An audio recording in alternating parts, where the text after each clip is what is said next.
Langit dan bumi menjadi saksi bisu akan sebuah kisah penciptaan yang agung, manusia pertama yang mulia, yang diciptakan dengan kasih dan kebijaksanaan Allah Subhanahu wa Ta'ala.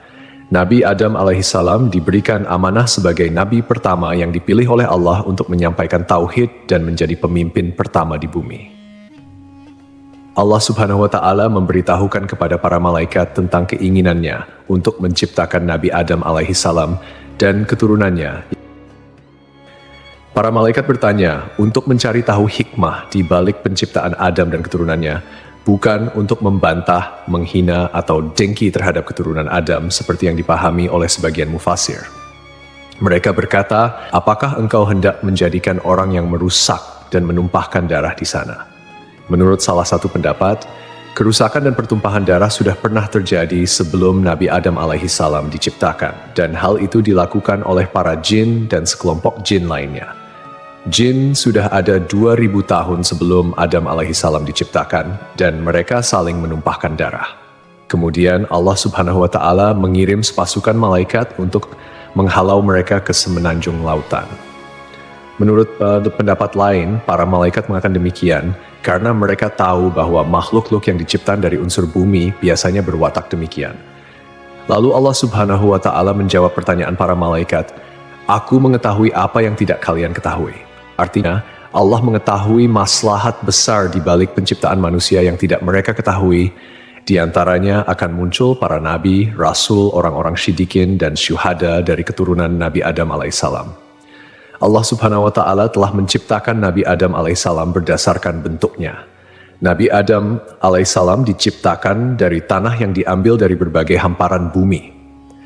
Warna-warni tanah yang tersebar di seluruh bumi ini menjadi sebab keturunan Nabi Adam alaihissalam lahir dengan beragam warna kulit hingga saat ini. Variasi tersebut mencerminkan kebesaran Allah Subhanahu wa Ta'ala dalam menciptakan keanekaragaman manusia. Tingginya 60 hasta atau sekitar 27,43 meter, yang sering dibulatkan menjadi 30 meter.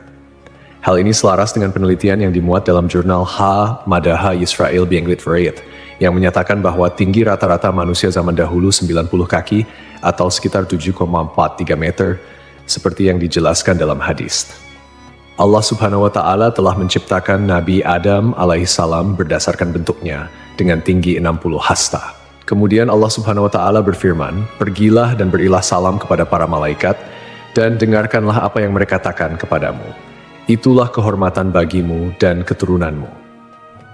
Ukuran tubuh manusia terus-terus menyusut secara bertahap hingga sekarang. Tentunya Allah Subhanahu wa Ta'ala memiliki hikmah terbaik terkait penyusutan tubuh manusia, karena rencananya selalu yang terbaik. Meski manusia saat ini tidak memiliki postur tubuh setinggi Nabi Adam alaihissalam, Rasulullah Shallallahu Alaihi Wasallam menyampaikan kabar bahwa penghuni surga nantinya akan memiliki postur tubuh yang serupa dengan nenek moyang mereka, yaitu Nabi Adam alaihissalam. Tubuh penghuni surga akan kembali ke bentuk awal penciptaan manusia. Seperti yang disabdakan Rasulullah Shallallahu Alaihi Wasallam, sesungguhnya tinggi badan para penghuni surga ketika mereka memasuki surga adalah 60 hasta, seperti pohon kurma yang tinggi. Mereka makan buah-buah pohon di surga sambil berdiri. Allah Subhanahu wa Ta'ala juga mengajarkan kepada Nabi Adam alaihissalam nama-nama semua benda yang diketahui manusia, mulai dari nama manusia, hewan, bumi, tanah, lautan, gunung, unta, keledai, hingga nama-nama benda lainnya. Allah Subhanahu wa Ta'ala juga mengajarkan nama lembaran, takdir, dan lainnya. Allah Subhanahu wa Ta'ala mengajarkan nama-nama benda dan sifat-sifatnya, mulai dari benda-benda besar hingga kecil. Allah Subhanahu wa Ta'ala berfirman dalam surah Syad, "Ingatlah ketika Rabbmu berfirman kepada para malaikat, sesungguhnya aku akan menciptakan manusia dari tanah. Maka apabila telah aku sempurnakan kejadiannya dan aku tiupkan kepadanya ruh ciptaanku, maka tunduklah kamu kepadanya dengan bersujud sebagai tanda penghormatan." Maka seluruh malaikat itu bersujud semuanya bersama-sama, kecuali iblis. Dia menyombongkan diri dan dia termasuk golongan yang kafir. Allah berfirman, "Hai iblis, apakah yang menghalangimu sujud kepada yang telah aku ciptakan dengan kedua tanganku?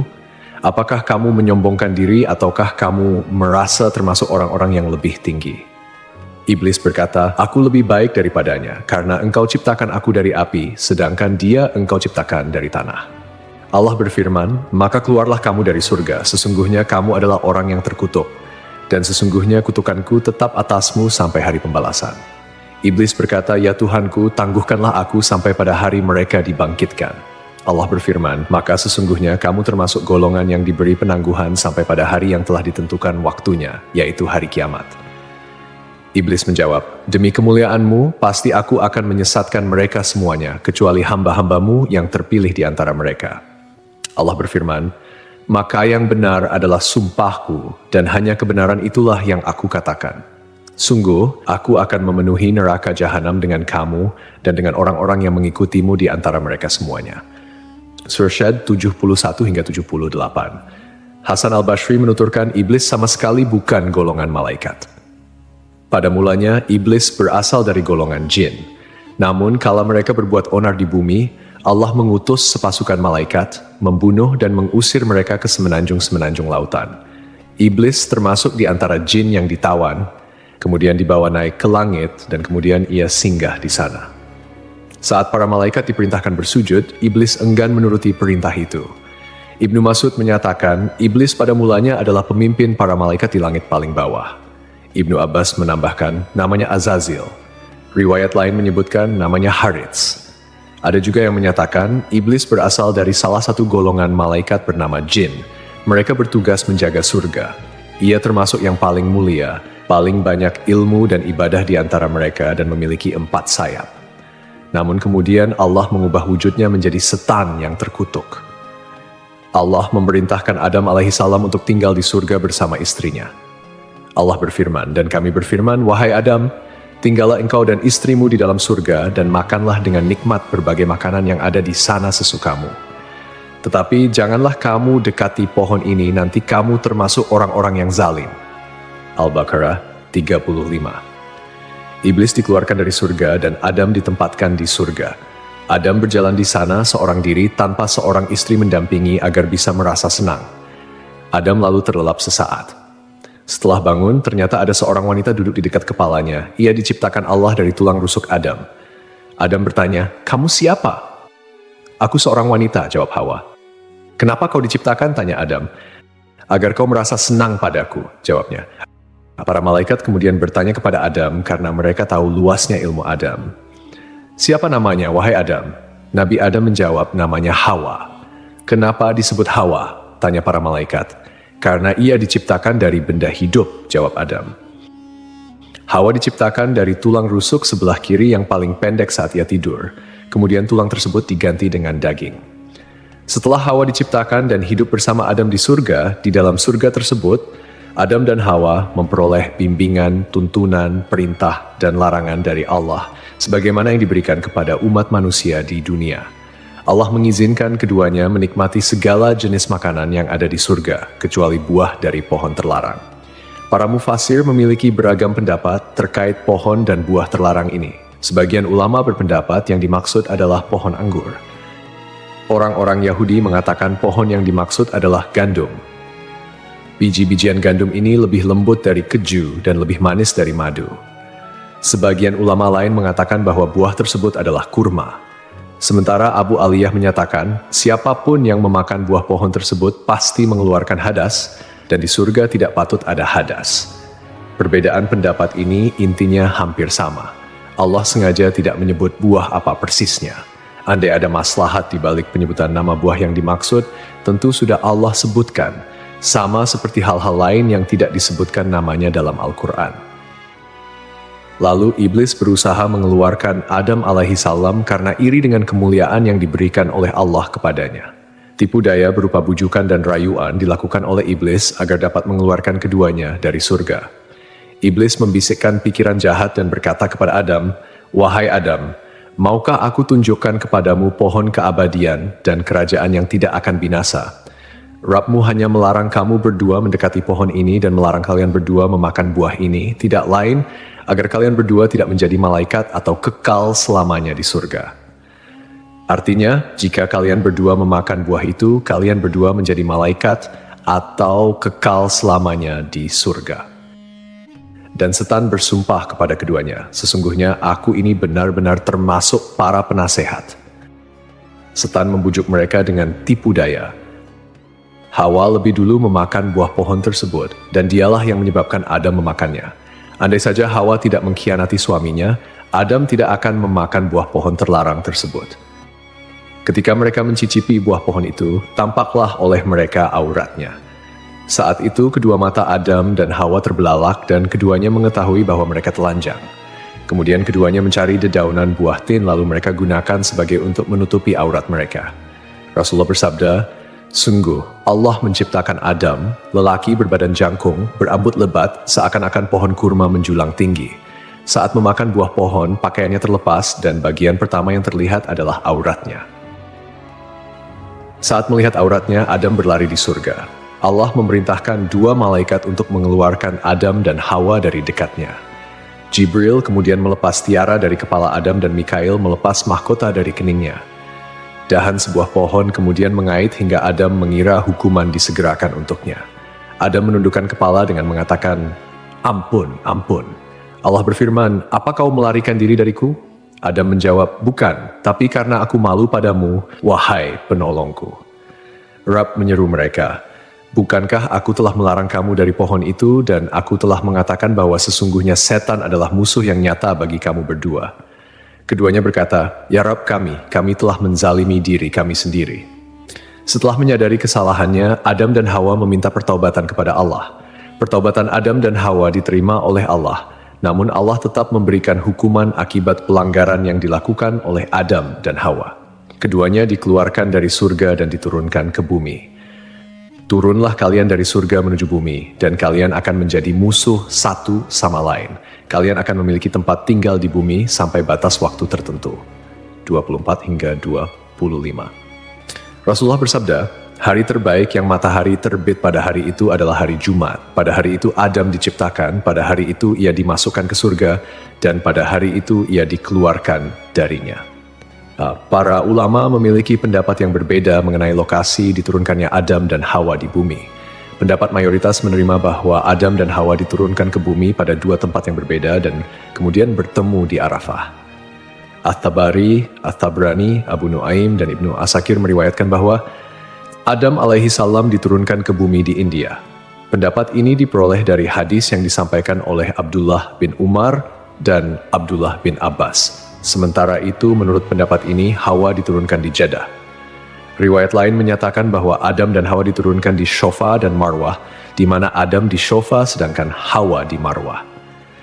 Al-Auza'i meriwayatkan bahwa Adam berada di surga selama 100 tahun.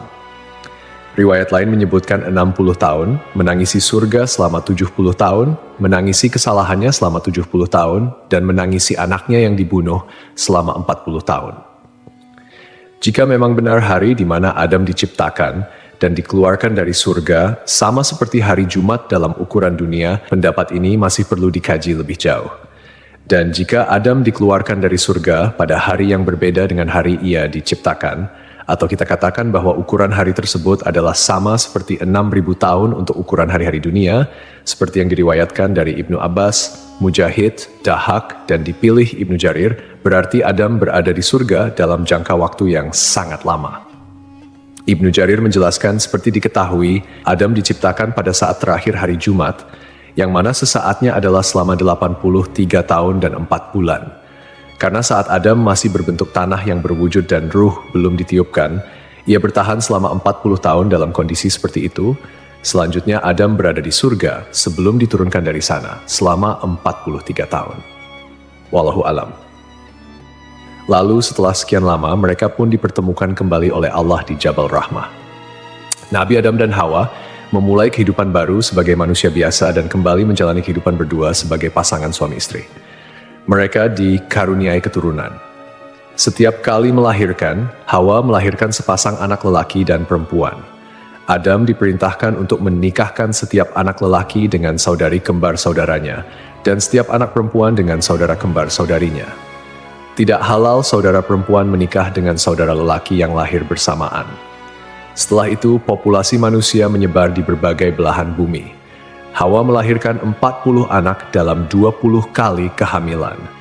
Allah menurunkan Adam dari surga ke bumi dan mengajarkan segala kerajinan padanya. Allah membekali Adam dengan buah surga. Hanya saja, buah-buahan dunia berubah, sementara buah-buahan surga tidak berubah. Allah berfirman, "Wahai Adam, sungguh aku memiliki tanah haram tepat sejajar dengan arsiku. Maka pergilah lalu bangunkan sebuah rumah untukku di sana. Lalu kelilingilah rumah itu seperti para malaikat mengelilingi arsiku." Allah kemudian mengutus seorang malaikat kepada Adam, memberitahukan tempatnya, mengajarkan manasik-manasik padanya, dan menyampaikan padanya bahwa setiap ayunan langkah kaki Adam menjadi ibadah yang mendekatkan diri padanya setelah itu.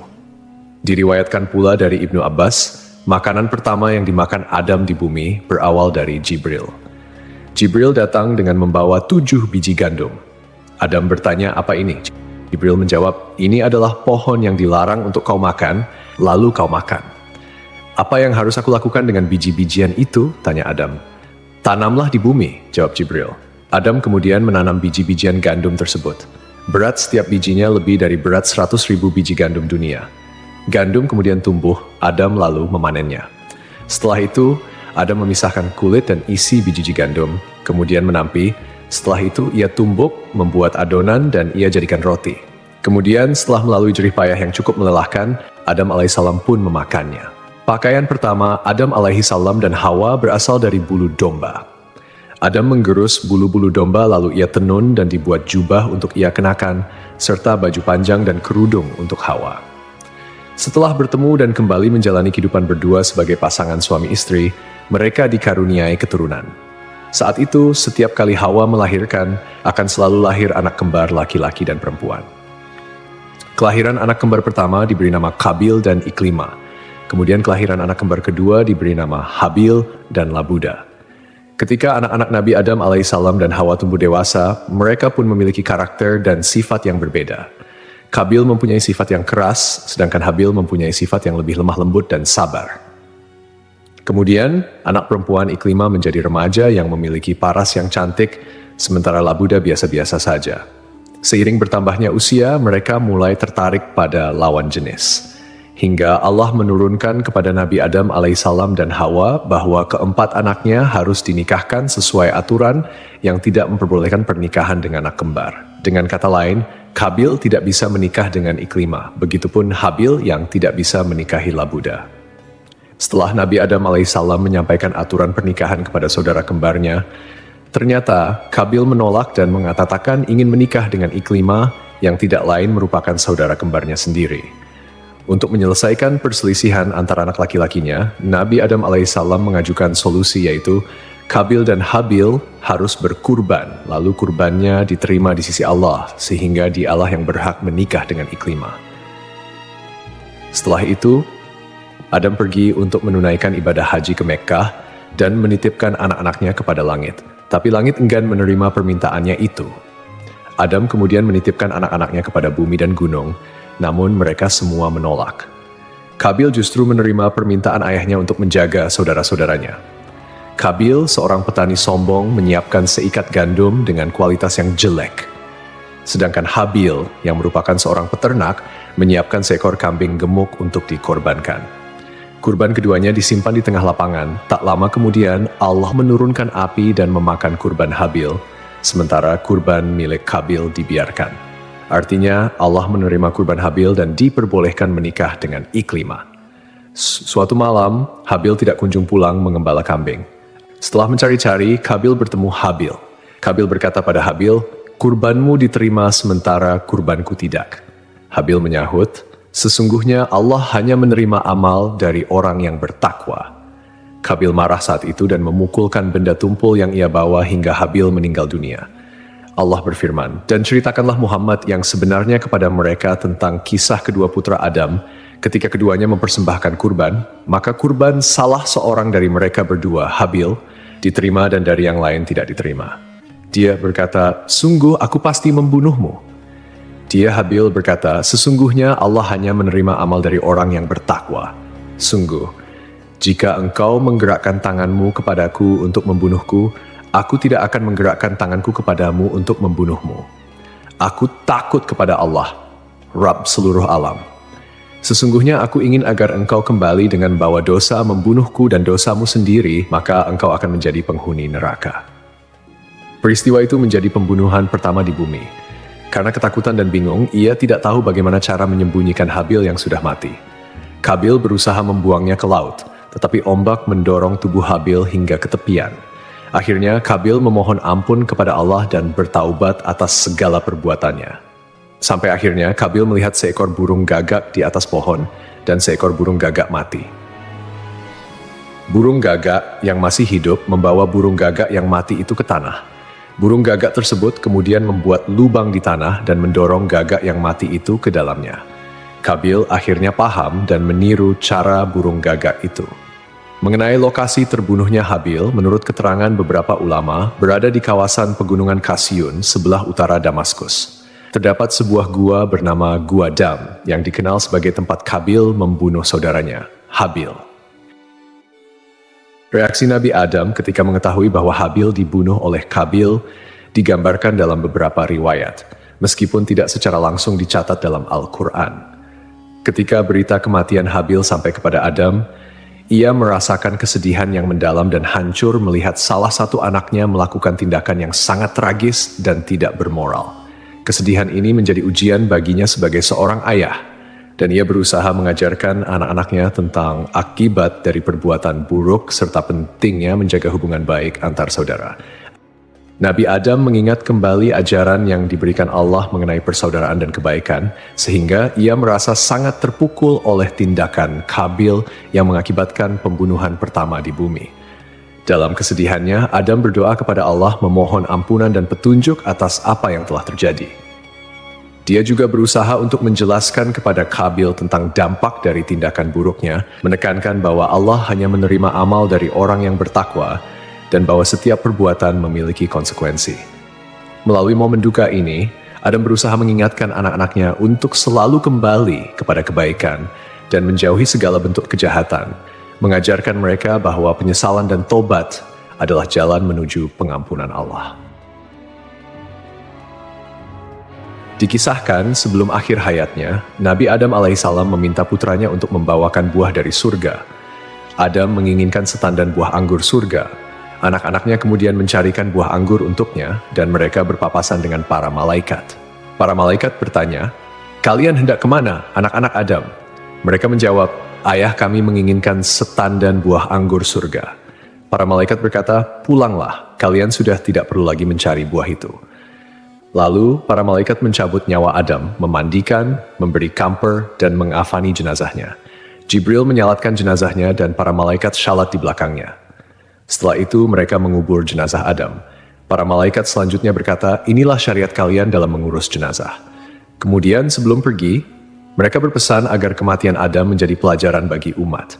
Sebab dari peristiwa itu, manusia bisa mengenali prosesi dan ritual pemakaman.